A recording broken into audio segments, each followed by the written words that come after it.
अरे काहीतरी शिका भाऊ ना यांच्याकडून, या लोकांकडून. आपली माणसं पुढं का जातात मराठी माणसं, याचं लय मोठं कारण आहे भावांनो.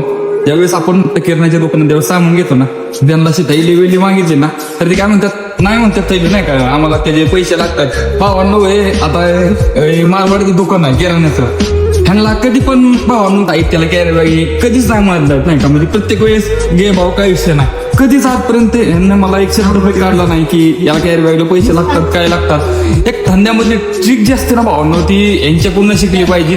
प्रत्येक वेळेस भावांनो उदारीला कधीच म्हणजे कोणत्याच गोष्टीला कधीच काही सुद्धा नसतं यांचं. म्हणजे हेच की एक ट्रिक जी असते ना ही भावांनी आपली कुठेतरी चुकती आहे, त्याच्यामुळे कस्टमर चुकतं भावांनो. यांच्याकडून मी पहिल्यापासून सामान घेतोय, तो घरचा सुद्धा सामान मी यांच्याकडूनच बनतो, कारण एक विश्वास आहे.